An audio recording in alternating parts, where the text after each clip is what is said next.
सदियों के कठिन संघर्ष और बलिदान के बाद देश को आजादी तो मिल गई और वक्त था 15 अगस्त 1947 का। लेकिन सामने थी चुनौती।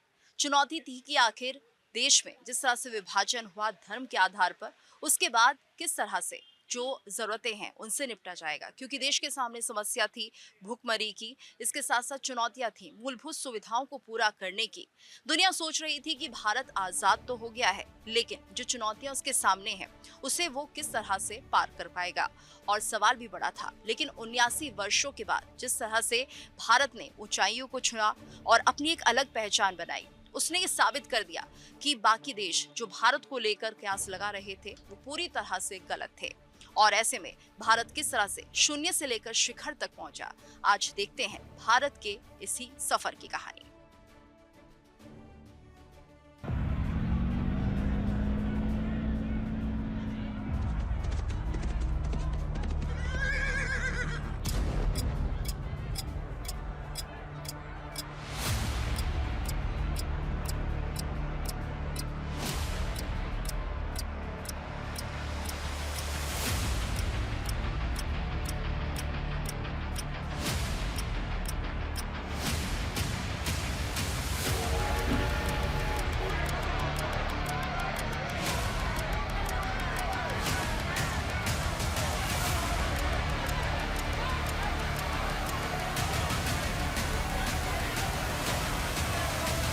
पंद्रह अगस्त 1947 लंबी लड़ाई और हजारों जीवन की आहुतियों के बाद स्वाधीनता यज्ञ का फल मिला। जब आधी दुनिया सो रही थी, तब पंडित जवाहरलाल नेहरू के ऐतिहासिक ट्रिस्ट विद डेस्टिनी भाषण के साथ भारत अपनी आजादी की नई भोर में सांस ले रहा है। लेकिन ये आजादी सिर्फ खुशियां नहीं लाई, अपने साथ लाई थी विभाजन का गहरा दर्द, खाली तिजोरी, भूखमरी और करोड़ों शरणार्थियों का आंसू भरा सैलाब। सबके सामने सवाल था, विविधताओं से भरा ये मुल्क अपनी आजादी को संभाल पाएगा? 500 से ज्यादा टुकड़ों में बटा ये मुल्क अपने पैरों पर खड़ा हो पाएगा क्या? आइए देखते हैं आजादी के पहले दशक की वो अविश्वसनीय कहानी, जहां भारत ने शून्य से अपने सृजन का सफर शुरू किया। आजादी की भोर हो चुकी थी। फिरंगी झंडे की जगह बड़ी शान से तिरंगा लहरा रहा था। अनवरत संघर्ष को एक मंजिल मिली थी, लेकिन विरासत में मिली चरमराई हुई अर्थव्यवस्था और बेबसी। 34 करोड़ की बड़ी आबादी, लेकिन संसाधनों का टोटा। कुल 12% आबादी साक्षर, देश के अधिकांश हिस्सों में दाना पानी पर भी आफत, पुराने ढर्रे पर चलती खेती और नाम मात्र के उद्योग धंधे। लेकिन चुनौतियों के इस अंधकार में भारत के इरादे बेहद साफ और बुलंद रहे। देखिए, भारत जब आज़ाद हुआ तो उसकी सबसे पहली चुनौती ये थी कि अव्यवस्था इतनी ज़्यादा थी। पाकिस्तान से लोग भाग के आ रहे थे, यहाँ से लोग पाकिस्तान जा रहे थे। पूरा देश एक अनिश्चितता के दौर से गुजर रहा था। पैसे भी नहीं थे भारत के पास, कोई बड़ा सपना देखने की हैसियत नहीं थी किसी लीडर में। इसीलिए पहली पंचवर्षीय योजना में स्थिरता को अपना टारगेट बनाया गया था। हिंदुस्तान के नेतृत्व के सामने मुश्किलों का पहाड़ था, चुनौतियों का अंबार था। सबसे बड़ी चुनौती थी भारत को एक तिरंगे के नीचे लाना। इसकी जिम्मेदारी उठाई लौह पुरुष सरदार वल्लभ भाई पटेल ने। पटेल ने अदम्य साहस, कूटनीति और दूरदर्शिता का परिचय देते हुए करीब 556 से ज्यादा देसी रियासतों का भारत संघ में विलय कराया। इसके बाद आया ऐतिहासिक दिन 26 जनवरी 1950। डॉक्टर भीमराव अंबेडकर के नेतृत्व में तैयार दुनिया का सबसे व्यापक संविधान लागू हुआ। भारत एक संप्रभु लोकतांत्रिक गणराज्य बना। और फिर जब 1951-52 में देश का पहला आम चुनाव हुआ तो दुनिया दंग रह गई। अनपढ़ समझे जाने वाले देश ने लोकतंत्र की सबसे मजबूत मिसाल कायम की। जब भारत आज़ाद हुआ उस समय सबसे बड़ी चुनौती ये थी कि 51-52 में चुनाव होने थे। चुनाव में लोगों की साक्षरता दर इतनी कम थी कि सबसे पहले पॉलिटिकल पार्टियों के बारे में बता पाना बहुत मुश्किल था। इसलिए बहुत समझदारी से सिंबल का आधार लिया गया। संविधान के मुताबिक सरकार चलाने का संकल्प हुआ और इसी के साथ निर्वाचन आयोग के हिसाब से चुनाव हुए। आजादी के इस पहले दशक में सिर्फ लोकतंत्र ही साकार नहीं हो रहा था, बल्कि भविष्य के भारत की नींव रखी जा रही थी, देश को आत्मनिर्भर बनाने के लिए। 1951 में पहली पंचवर्षीय योजना लागू की गई, जिसका मुख्य जोर खेती और सिंचाई पर था। सतलुज नदी पर भाखड़ा नांगल जैसी विशाल बांध का काम तेज हुआ, जिसे देखकर दुनिया ने ये स्वीकार किया कि भारत की सोच कितनी बड़ी है। इसी दौर में देश को तकनीकी रूप से मजबूत करने के लिए 1951 में IIT खड़गपुर की शुरुआत हुई। शून्य से शुरुआत कर हिंदुस्तान एक महाशक्ति बनने के रास्ते पर पहला कदम बढ़ा चुका था। जवाहरलाल नेहरू ने बैठ करके भाखड़ा नंगल बांध देखा, उन्होंने IIT IIM देखे, उन्होंने आकाशवाणी दूरदर्शन का सपना देखा। तो एक अस्थिरता के दौर में कोई प्रधानमंत्री या राष्ट्राध्यक्ष इस तरह के सपने देखता हो और वो अस्थिरता से भी निपटता हो, तो उससे समझा जा सकता है कि देश में जो भी था वो कितना बड़ा स्वप्नजीवी था, कितना बड़ा निर्माण करता था। दूसरी पंचवर्षीय योजना में उन्होंने उद्योग धंधों को अपना टारगेट बनाया। 1950 से 1960 के दशक को अगर भारत का इंजीनियरिंग एरा कहें तो गलत नहीं होगा। बड़े बांध, स्टील प्लांट और रिसर्च इंस्टीट्यूट इसी दौर में खड़े हुए। ये दशक भारी उद्योगों और बुनियादी ढांचों के निर्माण का दौर था। भिलाई, राउरकेला और दुर्गापुर में विशाल स्टील प्लांट लगाए गए। भाखड़ा नांगल बांध से देश को बिजली और पानी मिला। विज्ञान और टेक्नोलॉजी में कदम बढ़ाते हुए बार्क यानी भाभा परमाणु अनुसंधान केंद्र और एम्स जैसे संस्थान अस्तित्व में आए। भारत अब धीरे धीरे अपने पैरों पर खड़ा हो रहा था, लेकिन अनाज के संकट की चुनौती अभी भी बरकरार थी। भारत की जो उस समय की आबादी थी, उसका विश्वास जीतना, पैसे नहीं थे, बड़े बड़े सपने देखना, बड़े बड़े सपनों को धरातल पर पूरा करना, और वो भी तब जबकि प्रधानमंत्री के पास खुद उड़ने के लिए कोई बड़ा जहाज नहीं था, कोई सुविधा नहीं थी। उस समय आर्थिक तंगी भी भारत के सामने थी। इन सब के बीच जो कुछ किया गया वो भारत की अपनी मौलिक संरचना और देश की महानता का ही प्रतीक है। फैक्ट्रियों की चिमनियों से उठता धुआं और बांधों से बहता पानी नए भारत की कहानी लिख रहा था। लेकिन 1960 का दशक आने वाला था, जो भारत के धैर्य, सीमाओं की सुरक्षा और अनाज की आत्मनिर्भरता की सबसे बड़ी परीक्षा लेने वाला था। Bureau report, India daily.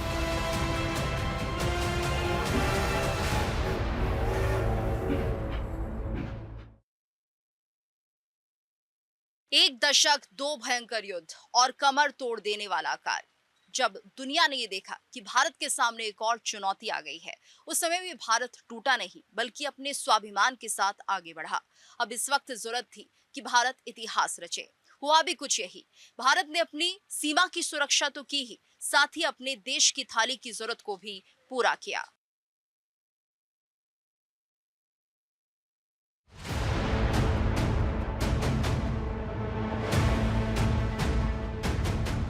आजाद भारत अपनी विकास यात्रा पर निकल पड़ा था।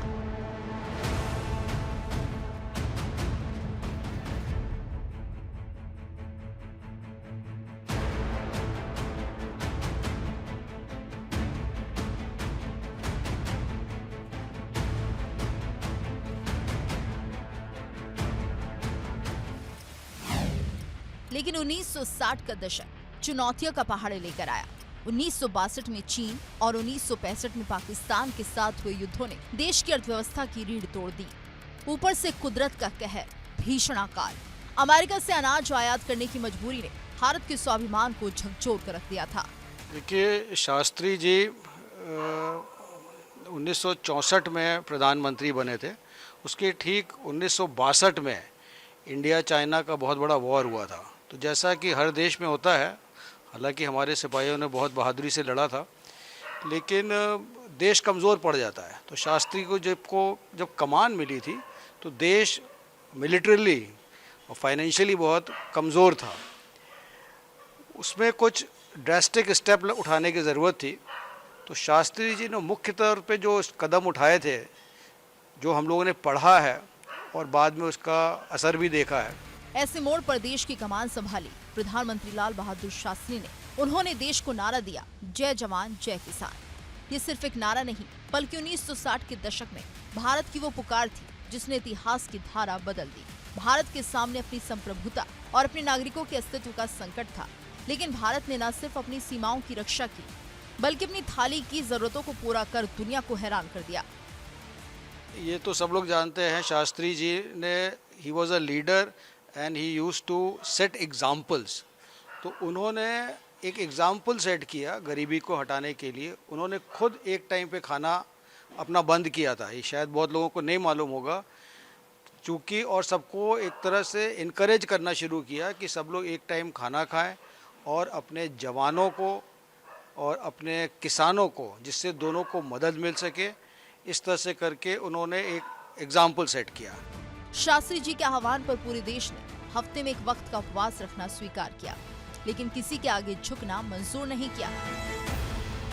युद्ध के मैदान में भारतीय जवानों ने दुश्मनों के दांत खट्टे किए।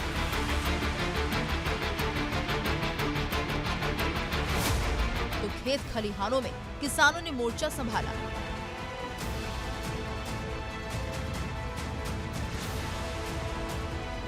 इसके बाद शुरू हुआ आत्मनिर्भरता का वो दौर जिसने भारत का भाग्य बदल दिया।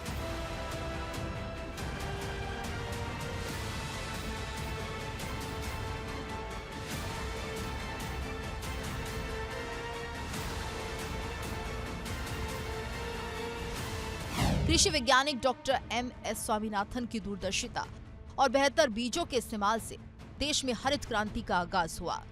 नतीजा 1967-68 के दौरान गेहूं चावल का रिकॉर्ड उत्पादन हुआ। भारत खाद्यान्न के मामले में न सिर्फ आत्मनिर्भर बना, बल्कि अनाज का निर्यात करने की स्थिति में आ गया।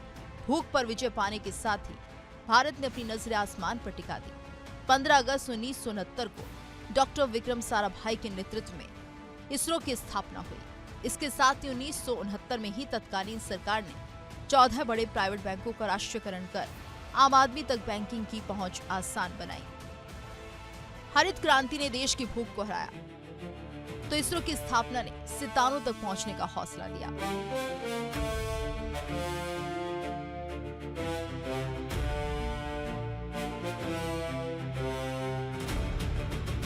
उन्नीस 1960 का ये दशक गवाह बना कि भारत मुसीबतों में झुकता नहीं, बल्कि हर चुनौती को तोड़कर और मजबूत होकर उभरता है।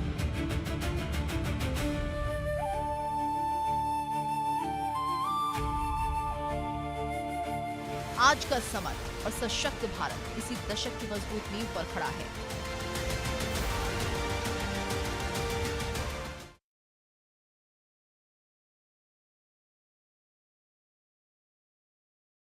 उन्नीस 1970 का दशक भारत के लिए स्वाभिमान, सैन्य पराक्रम और वैज्ञानिक आत्मनिर्भरता का समय रहा।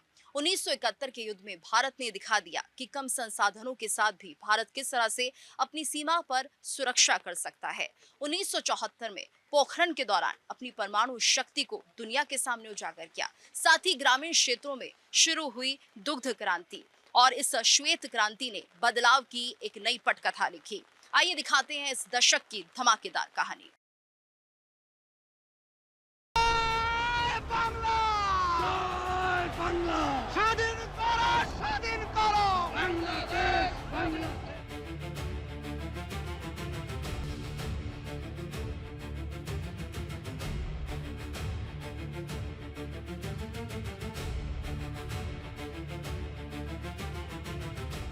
उन्नीस 1970 के दशक की शुरुआत इतिहास के उस पन्ने से हुई जिसने दुनिया का नक्शा बदल दिया।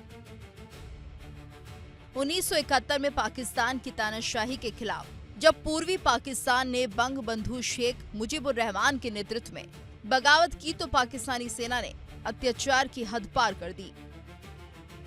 ऐसे में पाकिस्तान के इस अत्याचार के खिलाफ भारत खड़ा हुआ। महज 13 दिनों के युद्ध में भारतीय सेना ने पाकिस्तान को घुटनों पर ला दिया। 93,000 पाकिस्तानी सैनिकों ने आत्मसमर्पण किया और जन्म हुआ एक नए राष्ट्र का, बांग्लादेश।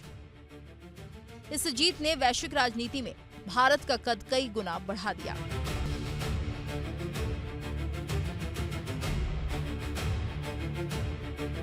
पाकिस्तान हमारा जो पड़ोसी देश है उसने 47 में भारत पे आक्रमण किया, उसके बाद 65 में किया और 71 में एक टर्निंग पॉइंट आया जिसके अंदर वो जो युद्ध हुआ 13 दिन का, उसके अंदर भारतीय सेना के शौर्य, साहस, कमिटमेंट, डेडिकेशन और इंडोमिटेबल स्पिरिट, उसका भरपूर मुजाहरा हमारी तीनों फोर्सेस ने किया और एज ए रिज़ल्ट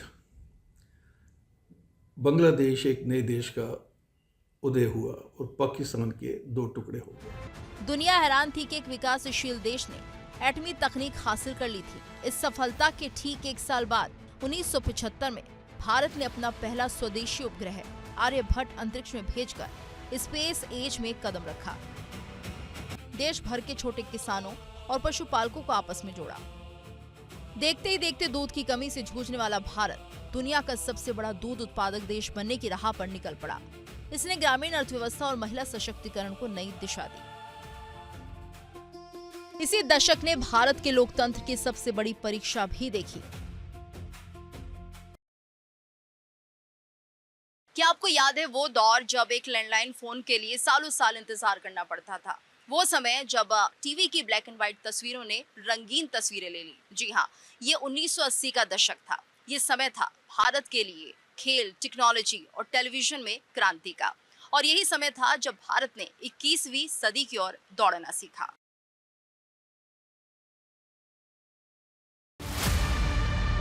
उन्नीस 1980 के दशक में भारत ने अपने पारंपरिक ढांचे से बाहर निकलकर आधुनिकता की तरफ कदम बढ़ाया। साथ ही ये दशक भारत के गौरव और नए आत्मविश्वास का दशक भी रहा।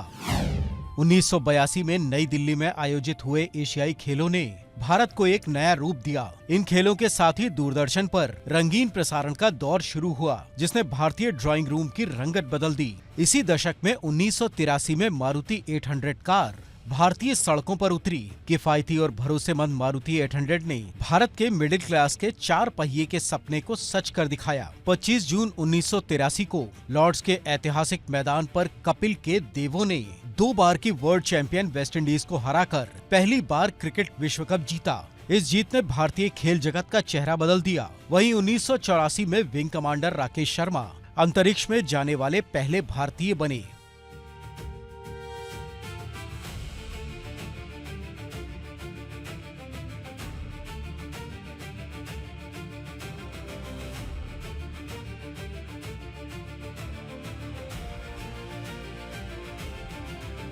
जब प्रधानमंत्री इंदिरा गांधी ने उनसे पूछा कि अंतरिक्ष से भारत कैसा लगता है, तो उन्होंने गर्व से कहा, सारे जहां से अच्छा। ऊपर से भारत कैसा दिखता है आपको? मैं बगैर किसी झिझक के कह सकता हूँ, सारे जहां से अच्छा।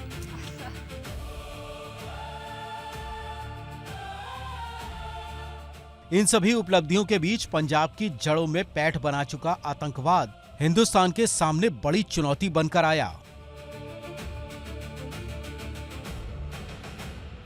अलग खालिस्तान की मांग को विदेशी ताकतों ने भारत के खिलाफ मोहरा बनाकर इस्तेमाल किया। पवित्र स्वर्ण मंदिर को सिख आतंकियों ने अपना ठिकाना बना लिया। आखिरकार केंद्रीय नेतृत्व ने ऑपरेशन ब्लू स्टार की इजाजत दी। स्वर्ण मंदिर में सेना ने घुसकर आतंकियों के मंसूबों को ध्वस्त किया, लेकिन इस कार्रवाई ने आग में घी का काम किया। पूरा पंजाब आतंकवाद की आग में जल उठा। इसी बीच 31 अक्टूबर 1984 को वो मनहूस दिन भी भारत ने देखा जब तत्कालीन प्रधानमंत्री की हत्या हो गई। इंदिरा गांधी की हत्या का अंदाजा स्वयं उनको भी था। आईबी की रिपोर्ट्स थी, उनके अपने अंतिम भाषण में भी ये बात स्पष्ट हो रही थी कि उन्हें अंदेशा था कि कभी भी मारा जा सकता है। उनके ही सिख अंग रक्षकों ने गोलियों की बौछार कर उन्हें मौत की नींद सुला दिया। भारत को कभी ना भरने वाला घाव दिया। विपत्ति की इस घड़ी में राजीव गांधी ने देश की कमान संभाली। इंदिरा गांधी की हत्या से उपजी सहानुभूति की लहर ने राजीव गांधी को अभूतपूर्व बहुमत प्रदान किया। इंदिरा गांधी ने परिस्थितियों का सामना करना चुना। उन्होंने अपनी जान दी, इसीलिए शहादत कहते हैं। और इस शहादत से दो बातें स्पष्ट रूप से हुई। एक तो ये कि पंजाब में भविष्य में जो शांति आई, उसके लिए जो पंजाब के लोगों के बीच सिखों में जो ऑपरेशन ब्लू स्टार के कारण धारणाएं थी इंदिरा गांधी के खिलाफ, सरकार के खिलाफ, उसको एक तरह से शांत होने का भी अवसर मिला। और इसको राजीव गांधी ने आकर के बहुत सारे प्रयास किए। उसमें उन्होंने लोंगोवाल से समझौता भी किया और पंजाब में शांति का मार्ग प्रशस्त किया। सत्ता संभालते ही राजीव गांधी ने भारत को 21वीं सदी का मंत्र दिया। राजीव गांधी और सैम पित्रोदा की जोड़ी ने देश में टेलीकॉम क्रांति की नींव रखी। C-डॉट के जरिए देश में ही टेलीफोन एक्सचेंज बनाए गए। इसके साथ ही गांव-गांव और नुक्कड़-नुक्कड़ पर पीले रंग के PCO बूथ नजर आने लगे। जिस देश में फोन एक लग्जरी हुआ करता था, वहां आम आदमी का अपने प्रियजनों से बात करना आसान हो गया। टेलीकॉम और ऑटोमोबाइल के साथ साथ इसी दशक में भारत ने सूचना प्रौद्योगिकी यानी IT क्षेत्र में भी अपनी मजबूत बुनियाद रखी। देश के युवा कंप्यूटर और सॉफ्टवेयर की दुनिया से जुड़ने लगे। राजीव गांधी के जमाने में एक बात जो सबसे बड़ी हुई वो ये कि कंप्यूटर क्रांति हुई। इसको लोग याद करते हैं और इसने आने वाले समय में देश को 21वीं सदी में ले जाने का सपना सबसे पहले राजीव गांधी ने ही देखा था। और वाकई 21वीं सदी का जो शुरुआती दशक रहा, वो भारत दुनिया भर में तकनीकी क्षेत्र में अपना परचम फहरा रहा था।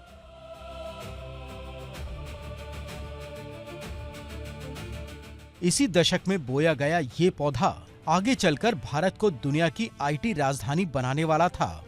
कंप्यूटर की खटखट और फोन की घंटी ने 1980 से 90 के दशक में भारत के सोचने और जीने का जरिया बदल दिया। ये दशक भारतीय समाज के तकनीकी रूप से सशक्त होने की शुरुआत था। देखिए इंडिया डेली 24/7 अब आपकी स्मार्ट टीवी पर। इंडिया डेली मौजूद है सभी डिजिटल प्लेटफॉर्म पर लाइव और लगातार।